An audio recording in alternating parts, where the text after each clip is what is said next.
আস্তে আস্তে বিশ্ব এদিকে যাচ্ছে। তবে সুসংবাদ, আমাদের জন্য সুসংবাদ হচ্ছে এই সময়টা আস্তে আস্তে অনেক মুসলমান শাহাদাত বরণ করবে ইনশাআল্লাহ, এবং তারা জান্নাতে শহীদ হয়ে পাখি হয়ে যাবে ইনশাআল্লাহ। ওটাই তো চূড়ান্ত সাফল্য, তাই না? আমাদের বাচ্চারা মরে নাই, আমাদের বাচ্চারা জান্নাতের পাখি হয়ে আছে ইনশাআল্লাহ, আর ওদের সৈন্যরা মরে জাহান্নামের কীট হয়ে আছে ইনশাআল্লাহ। আমাদের ভাইরা মরে নাই, তারা জীবিত আছেন, তারা জান্নাতের ফল খাচ্ছেন ইনশাআল্লাহ। আমাদের মায়েরা বোনেরা মরেন নাই, তারা এখনও জীবিত জান্নাতে আছে, এবং তারা এই দুনিয়াতে আরও বারবার ফিরে আসতে চাচ্ছেন এখন, যে আল্লাহ আমাদেরকে আরও একবার ফিরিয়ে দিন, আবার শহীদ হয়ে আপনার কাছে আসবে।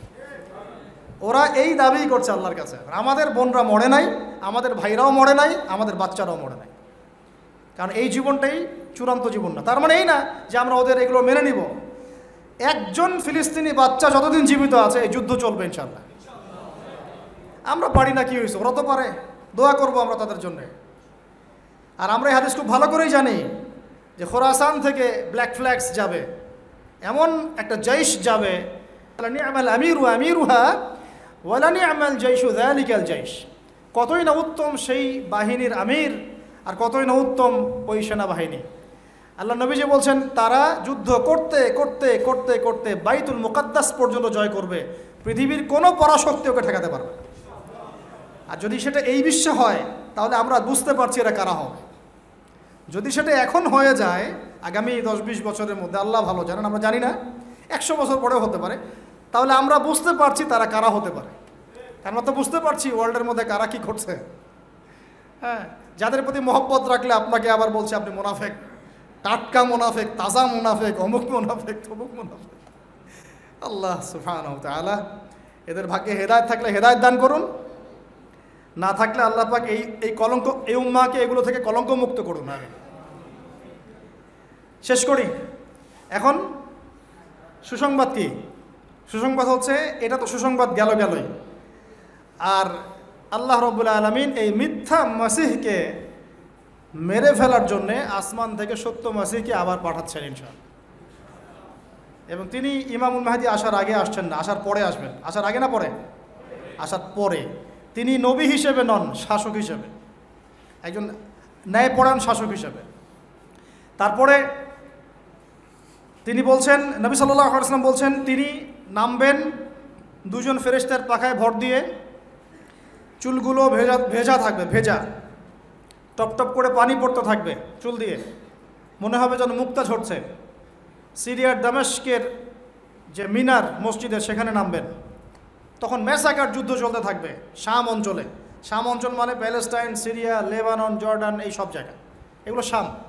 শাম মানে শুধু সিরিয়া নয়, শাম মানে পুরো এইটাই।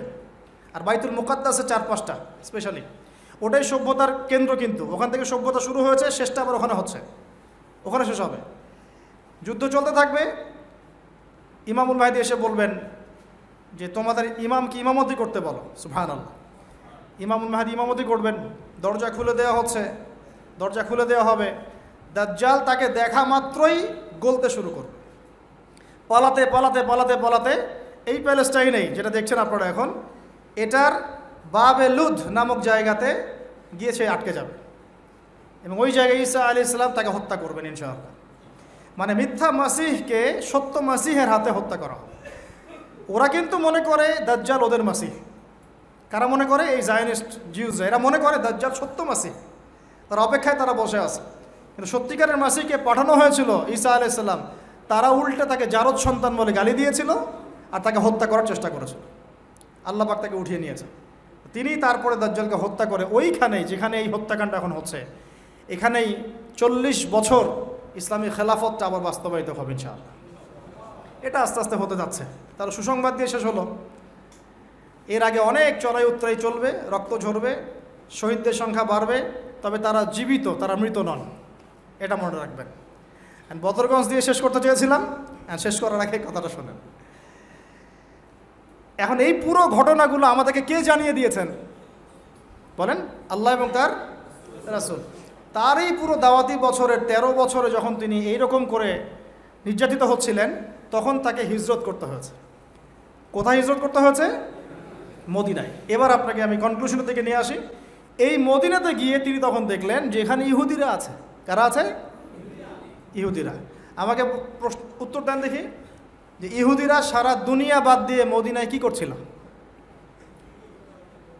এখন তারা সারা দুনিয়া বাদ দিয়ে জেরুজালেমে কি করে? যদি আমেরিকার ওর প্রতি এত মহব্বত থাকে, তার ওর দেশে জায়গা দেয় না কেন বলেন? যদি ফ্রান্সের ওর জন্য এত মহব্বত থাকে, ওর দেশে জায়গা দেয় না কেন? ব্রিটেনে জায়গা দেয় না কেন? মুসলিম ল্যান্ডে কেন? ওখানে কেন? কারণ ওরা দুইটা প্রতীক্ষায় বসেছিল। কয়টা ভাই? এক, ওরা ব্যাপক নির্যাতিত হচ্ছিল। এই নির্যাতিত হচ্ছিল ওদের দোষেই, ওদের পাপের কারণেই। কারণ এর আগে ওরা ভালো ছিল, এটা আমি হিস্ট্রি আলোচনা করেছি। এর আগে ওরা ভালো ছিল, বাইতুল মুকাদ্দাস আল্লাহ পাক ওদেরকে দিয়েছিলেন। যখনই ফাসাদ করেছে আল্লাহ বের করে দিয়েছে, আবার ফাসাদ, আবার বের করে দিয়েছে। এই করতে করতে শেষে গিয়ে ওরা দুইটা সুযোগ খালি বাকি ছিল। এক, ওদের একজন মাসিহ আসবে, যেই মাসিহ আসলে তারা আবারও সেই রুলিং স্টেট হবে। সেই মাসিহকে আল্লাহ পাঠালেন, ঈসা আলাইহিস সালাম। তাকে তারা হত্যার চেষ্টা করলো, বলেছে ওরা নবীদেরকে হত্যা করা জাতি। আল্লাহ পাক ক্ষুব্ধ হলেন, ওদের উপর আবার গজব দিয়ে দিলেন। আরেকটা চান্স বাকি ছিল।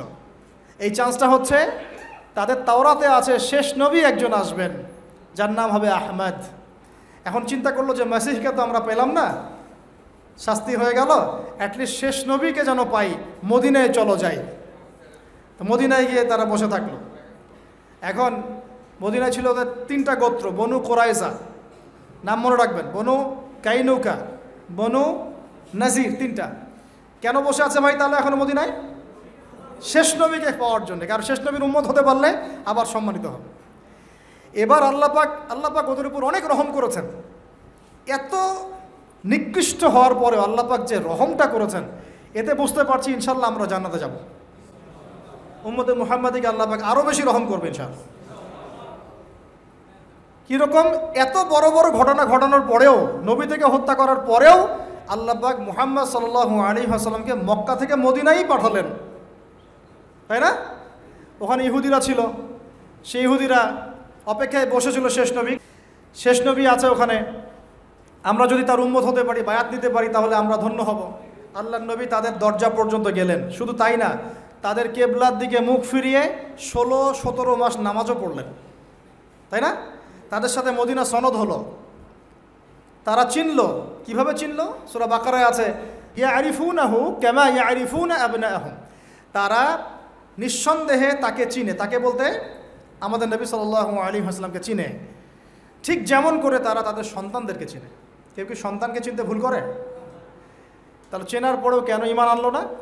হঠকারিতা, হিংসা, আগের উদ্ধত আচরণ, আগের খাসলত, এবং আল্লাহ নবী আসছেন বনু ইসমাইল থেকে, আর ওরা হচ্ছে বনু ইসরাইল। এখানে সমস্যা, এই সমস্যার কারণে 17 মাস সময় ছিল, ব্যাস বন্ধ হয়ে গেল, দরজা বন্ধ হয়ে গেল।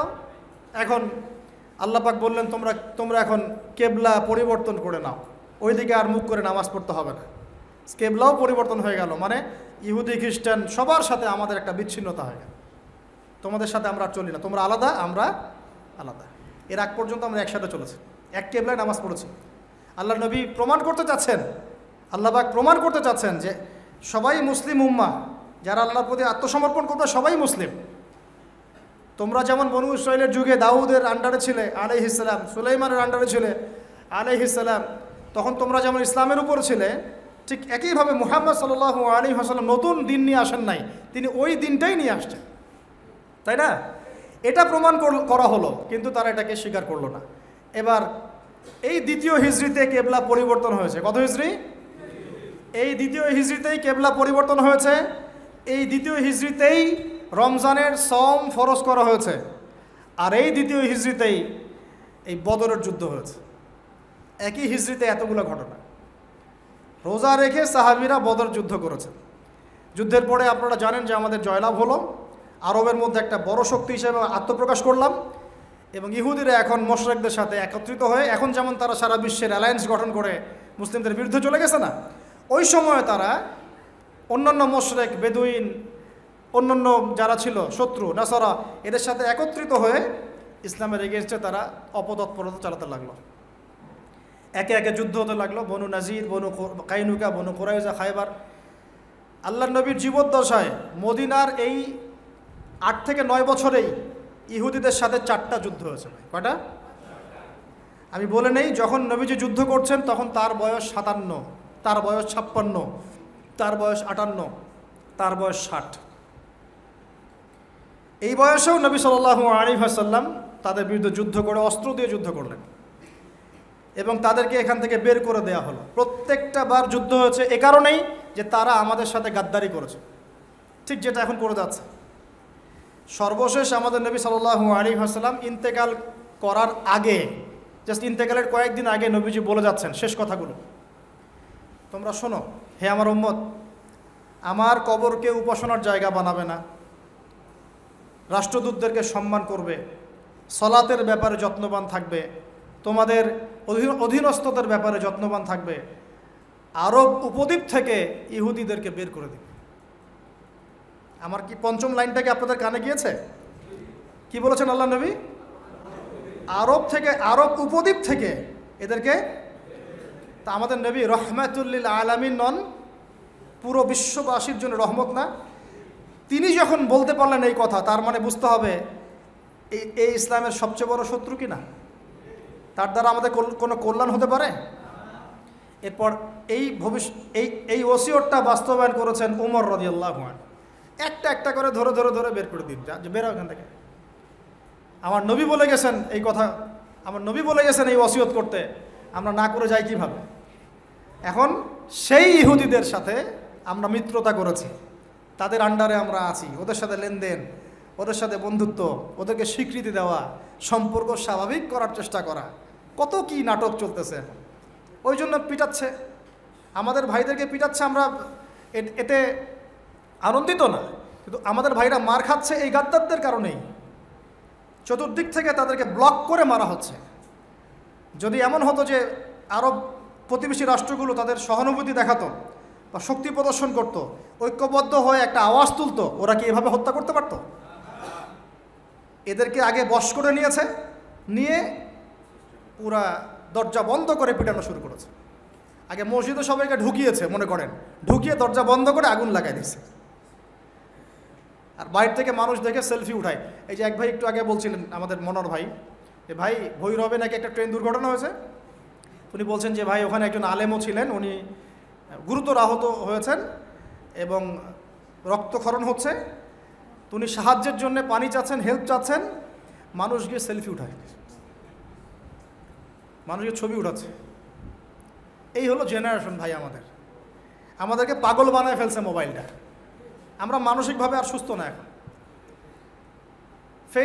ফেসবুকিং, ইউটিউবিং, সোশ্যাল মিডিয়া অনেক ক্ষেত্রে আমাদেরকে অসামাজিক বানাইছে। সামাজিক মিডিয়া বলে না, সামাজিক যোগাযোগ মাধ্যম আমাদেরকে অসামাজিক বানায় ফেলছে। কীভাবে দেখবেন? বাসায় স্ত্রীকে নিয়ে শুয়ে আছে, একটা পিকচার দিয়ে দিল, হ্যাঁ, বিয়ে করলো, পিকচার দিল, কি খাইলাম এইটা, কি পড়লাম এইটা, আজকে কাপড় ধুইলাম এইটা, বাথরুমে গেছি, আজকে এইটা দিয়ে ব্রাশ করলাম। আর এটাতে এডিক্টেড মানুষের সাথে চলা খুব ডিফিকাল্ট। আমি আপনাদেরকে সতর্ক করি, ফেসবুক সামাজিক যোগাযোগ মাধ্যমে আসক্ত কোনো ব্যক্তির সাথে লেনদেন, মোয়ামেলা, চলাফেরা থেকে সাবধান। কারণ কি জানেন? কোনো একদিন দেখবেন কোনো একটা কারণে আপনার সাথে একটা হয় না, মানুষের মধ্যে বাকবিতণ্ডা হতে পারে, ভুল বোঝাবুঝি হতে পারে, ও 1 মিনিট সময় অপচয় করবে না, আপনাকে অনলাইনে এনে ধুয়ে রেখে দেবে। আপনি বলারও সুযোগ পাবেন না, ভাই আমি নির্দোষ, আমি কিছু করি নাই, তার আগে ভিডিও ভাইরাল। হ্যাঁ, তো এই সব মানুষের সাথে চলাও খুব মুশকিল। আমি তো অবাক হয়ে লক্ষ্য করছি যে অনেক বক্তা, আমাদের অনেক দাড়ি টুপিওয়ালা ভাই পর্যন্ত এখানে আসক্ত হয়ে গেছে। খালি ফেসবুক ঢোকে, স্ক্রল করে, এটা ওটা দেখে, ওয়াজে উঠে বলা শুরু করে, এই দেখলাম ওইটা হচ্ছে, ওই দেখলাম এটা হচ্ছে, অমুক দেখলাম তমুক করতেছে, তমুক দেখলাম অমুক করতেছে, আলোচনা হলে কোনো টপিকই নাই। কি আশ্চর্য, কি অবস্থা! আল্লাহ পাক আমাদেরকে হেফাজত করে দেন। শেষ কথা হচ্ছে, আমাদের নবীজি এই ওসিয়ত করে গেছেন, নবীজির সেই ওসিয়ত আমরা ভুলে গেছি। নামাজের ওসিয়ত তো ভুলে গেছি, নারীদের ব্যাপারে ওসিয়ত ভুলেছি, এমনকি শেষ কথা পঞ্চম বাক্য যেটা বললাম, আরব উপদ্বীপ থেকে এদেরকে বের করে দিও, এটা আমরা ভুলে গেছি। আমাদের বাপদাদারা, সলফে সালেহিন, তাবেঈন, আইম্মায়ে কেরাম, মুজতাহিদ কেরাম, তারা সবাই এর উপর অটল ছিলেন। তখন আমাদের অবস্থা এমন ছিল না। আর এখনকার এই 2023 সালে এসে চিত্রটা পুরাই উল্টা। যাদেরকে বের করতে বলেছেন ওদের ছাড়া পেটের ভাত হজম হচ্ছে না, ওদের সাথে বন্ধুত্ব না করলে আমাদের ভাত হজম হচ্ছে না, কেনা বেচা না করলে আমাদের ব্যবসা চলে না, ওদের প্রযুক্তি ইউজ না করলে আমরা চলতে পারি না। পুরা উল্টা দুনিয়ার প্রেক্ষাপটটা এখন। তো এখন এটা বুঝে নেন, যখন এরকম পুরো উল্টা একটা অবস্থা থাকে, ওটাকে সিধা করার জন্য একটা বড় যুদ্ধের প্রয়োজন হয়। তখন আর নেগোসিয়েশন, কথাবার্তা, মিষ্টি মিষ্টি কথা আর কোনো কাজ হয় না। তখন শুধু দাওয়াতে আর কাজ হয় না, তখন জিহাদের প্রয়োজন হয়। এবং এটাই সামনে হবে ইনশাআল্লাহ। অনেকে অনেক কথা বলেন, আমি স্ট্রেট ফরওয়ার্ড বলি যে ওদের সাথে কথা বলার ভাষা বন্ধ হয়ে গেছে।